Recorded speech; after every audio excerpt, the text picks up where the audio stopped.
Mesdames et messieurs, merci de votre fidélité sur la télévision panafricaine. Il est temps de vous mettre au parfum de l'actualité. À l'une de cette nouvelle édition du journal, les forces armées de la République démocratique du Congo ont annoncé dans un communiqué avoir repris le contrôle de 3 villages dans les territoires de Fizi, en province du Sud Kivu, à l'issue de violents combats menés contre le combattant Twirwaneho dans la région de Minembwe. La situation reste volatile sur le terrain. Ce mercredi, à New York, la première ministre de la RDC, Judith Suminwa Tuluka, a présidé un débat de haut niveau au Conseil de sécurité de l'ONU autour du thème « Honorer la promesse du droit international envers le survivant des violences sexuelles liées au conflit ». Et puis à la fin de cette édition, on se rendra dans la province du Haut-Katanga où une cinquantaine de personnes ont été interpellées ce mercredi matin lors d'une opération de bouclage ciblé menée au quartier 5 dans la commune de Rouachi dans le cadre de la poursuite de l'opération Ondobo. Mesdames et messieurs, voilà les grandes lignes de cette édition du journal. Le détail c'est dans un instant, mais avant, veuillez vous abonner à toutes et à tous. Bienvenue.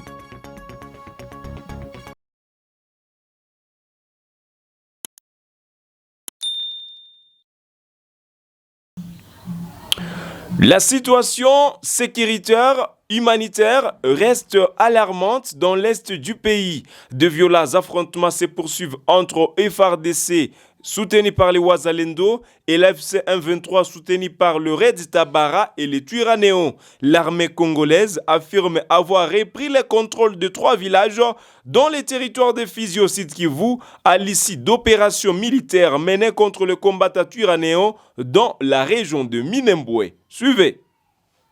Les forces armées de la République démocratique du Congo FARDC affirment avoir repris le contrôle de 3 villages dans les territoires de Fizi au Sud Kivu à l'issue d'opérations militaires menées contre les combattants Twirwaneho dans la région de Minembwe. Selon le porte-parole de l'opération Sokolade Sud Kivu, les Soulisna, Rigenembu et Kalonji, les localités de Kachamata, Mihene et Kimete sont désormais sous contrôle des FARDC. Il indique que les affrontements ont contraint les combattants Twirwaneho à se retirer vers le secteur de Rugezi et Bigaragara situés au site de Minembwe. L'armée assure poursuivre ses opérations afin de rétablir l'autorité de l'État dans cette partie du pays. Au cours d'une réunion du Conseil provincial de sécurité tenue lundi à Uvira, le vice-gouverneur de Sud Kivu, Jacques Elikano, a rejeté les informations faisant état d'une prise de débarquement par les rebelles. Il a appelé la population à garder son calme et à poursuivre normalement ses activités.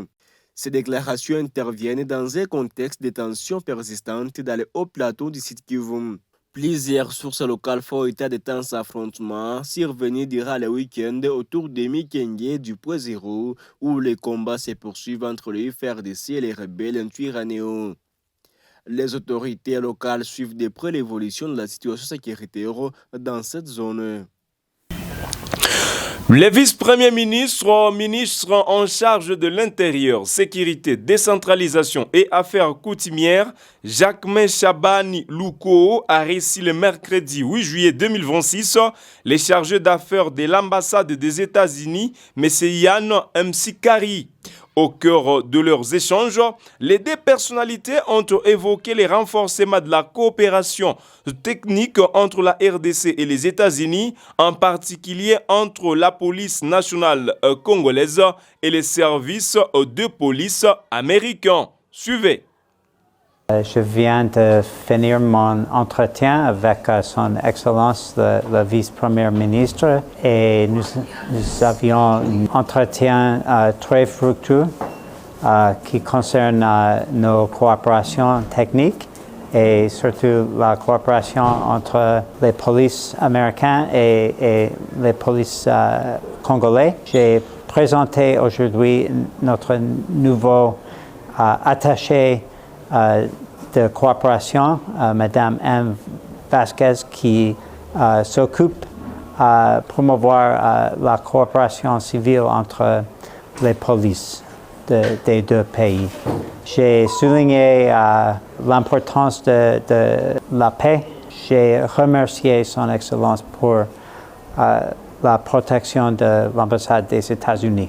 On organise pour l'avenir un programme de formation entre nos deux polices, nos experts, et je crois, en principe, ça sera le fournissement de formation et peut-être l'équipement aussi.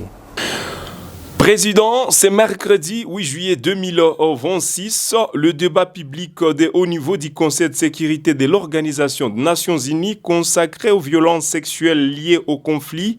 La première ministre de la République démocratique du Congo, Madame Judith Suminwa Tuluka, a dénoncé un phénomène qui, selon elle, ne révèle pas d'un simple effet collatéral de la guerre, mais d'une véritable méthode utilisée pour terroriser, déplacer ainsi que briser les communautés. Suivez dans cet extrait choisi par votre rédaction. Mesdames et messieurs, si la République démocratique du Congo a souhaité présider cette séance, ce n'est pas pour faire de son expérience nationale l'unique objet de notre débat. C'est parce que cette expérience douloureuse nous impose une responsabilité, celle de contribuer à une réflexion collective sur un crime qui dépasse les frontières, les régions et les situations inscrites à l'ordre du jour de ce Conseil. Dans l'Est de la République démocratique du Congo, comme dans d'autres régions du monde, ces violences sexuelles liées au conflit ne sont pas seulement une tragédie individuelle. Elles sont un langage de guerre. Elles visent à terroriser, humilier, déplacer, dominer, briser les familles et déstructurer les communautés. Là où le corps des femmes, des filles, mais aussi des hommes et des garçons devient un champ de bataille, la paix est déjà profondément compromise. Dans plusieurs conflits sur différents continents, ces violences accompagnent le contrôle d'un territoire, d'une route, d'un village, d'un site minier, d'un point de passage ou d'une population. Elles prennent aussi la forme d'enlèvement, d'esclavage sexuel, de traite des personnes à des fins d'exploitation sexuelle, parfois au profit de groupes armés, de groupes terroristes ou de réseaux criminels. Elles ne sont pas toujours un effet collatéral de la guerre. Trop souvent, elles en sont une méthode. Le rapport que Mme Pramila Patten a présenté, ce rapport a confirmé une augmentation alarmante des cas vérifiés, fournissant ainsi la base factuelle et institutionnelle indispensable à nos échanges. En République démocratique du Congo, nous connaissons cette réalité avec une douleur particulière. Dans certaines zones affectées par les groupes armés et sous occupation par des forces étrangères dont le Rwanda, ces violences sont liées aux déplacements forcés, aux économies illicites et aux logiques de prédation qui alimentent la guerre. Mais notre expérience nationale nous conduit aujourd'hui à poser une question plus large. Comment prévenir les systèmes qui rendent ces crimes possibles? Face à cette barbarie, la République démocratique du Congo a refusé de rester une simple victime. Sous l'impulsion de son Excellence M. Félix-Antoine Tshisekedi Tshilombo, président de la République, nous avons choisi de renforcer nos institutions, de briser le cycle de l'impunité et de faire de la dignité des survivantes et des survivants une priorité de l'action publique.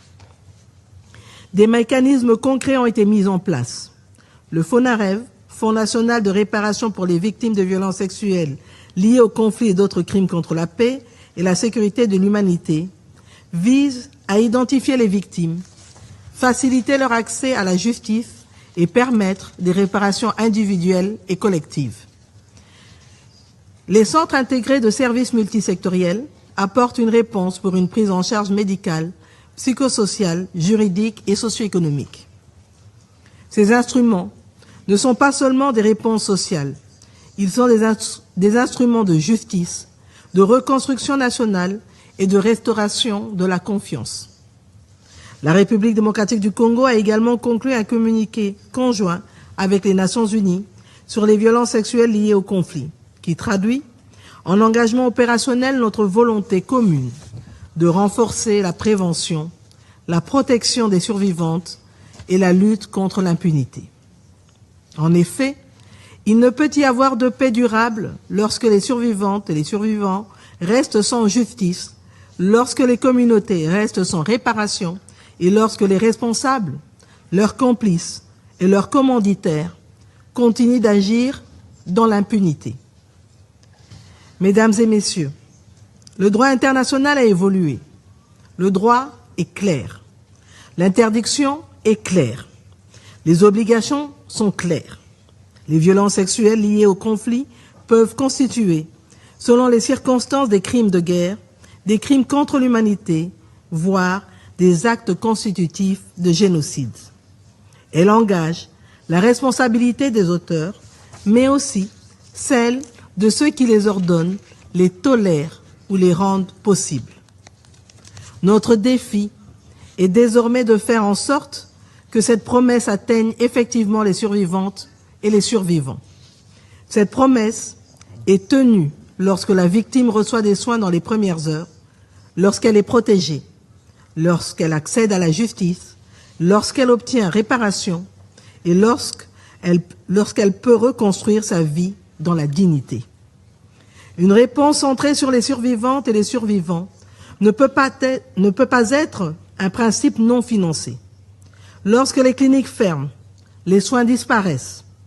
Lorsque les abris ferment, la protection disparaît. Lorsque les organisations de femmes ne sont plus soutenues, la première ligne de confiance disparaît. Lorsque les équipes de documentation sont réduites, les preuves se perdent, les auteurs se cachent et l'impunité avance. Les coupes budgétaires dans les services de santé, de protection, d'assistance psychosociale, d'aide juridique et de documentation ne sont donc pas... Dans la capitale congolaise, le ministre de la Justice et garde des Sceaux, Guillaume Ngefa Atondoko Andali, a reçu une délégation du syndicat national de médecins venue lui présenter leurs préoccupations concernant la sécurité de médecins ainsi que certaines situations judiciaires impliquant ce membre. Suivez. Nous sommes venus voir Monsieur le ministre pour effectivement lui poser quelques petits soucis que nous avons au niveau de la corporation médicale. Nous représentons le syndicat national de médecins. Monsieur le ministre pouvait nous aider à pouvoir trouver des solutions par rapport à ces difficultés-là. Les gouverneurs militaires de la province du Nord Kivu, le général-major Kakule Somo Evariste, a inspecté ce mardi les travaux de modernisation de l'aéroport de Beni Mavivi. 3 mois après l'incendie de l'ancien bâtiment, un nouveau terminal en matériaux durables se dessine. Suivez.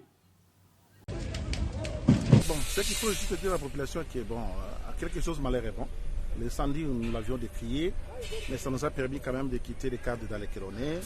Quand on essaie de voir les cadres dans les Kéronais avec celui qui est là aujourd'hui, on s'est dit quand même ça valait la peine que ça arrive, même si ça nous a fait du mal. Nous devons toujours avoir l'espoir et que chacun apporte le mieux qu'il peut avoir pour construire notre pays. Bon, c'était pour nous un devoir de faire voir les travaux que nous sommes en train de superviser ici, sous l'appui de son excellence, monsieur le gouverneur de la province. Et comme c'est un financement du gouvernement provincial qui décide à ce que nous puissions avoir une infrastructure qui répond. Aujourd'hui, Beni, c'est le chef de la province du Nord Kivu. Il fallait quand même qu'on puisse avoir une infrastructure aéroportuaire qui répond. Voilà, les travaux sont encore en cours. Nous l'avons dit lors de la réunion, la journée, que nous sommes à 80%. Il est arrivé, il m'a même dit, ce n'est pas 80%, c'est 87%. Vous êtes déjà loin et nous avons félicité. Nous disons bon, que la gloire revienne à notre Créateur. Mais nous sommes satisfaits par rapport à cette visite où vous-même vous voyez dans quelques instants, il n'y avait pas ça. Et nous sommes en train de nous battre pour que ça soit mieux que ce que vous venez de voir aujourd'hui. Bon, en dehors des bâtiments, il y a des petits complexes qui viennent de proposer. Aussitôt visiter, ils viennent aussi prendre par d'autres innovations. C'est ce qu'ils veulent. Il vient d'imprimer une marque, il y aura d'autres petits bâtiments qu'on va faire. Et je crois que dans quelques instants, ceux qui passent à Beni aujourd'hui, à leur retour, nous verrons que l'image au niveau de l'aéroport a déjà changé. Toujours dans la même partie du pays, les gouverneurs de la province du Nord Kivu, le général-major Somo Kakule Evariste, a reçu dans son cabinet de travail le représentant et directeur pays de PAM ce 8 juillet 2026 à Beni.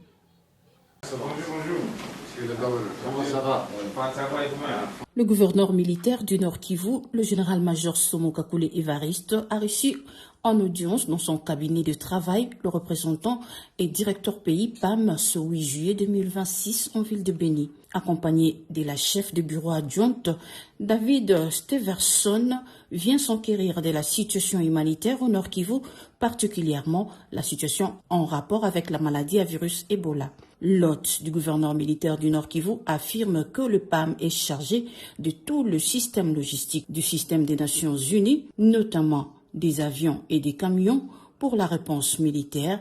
L'organisation se charge également du programme alimentaire en faveur de personnes affectées par le virus Ebola et de la population générale. Il a souligné par ailleurs que la maladie à virus Ebola reste la priorité actuelle.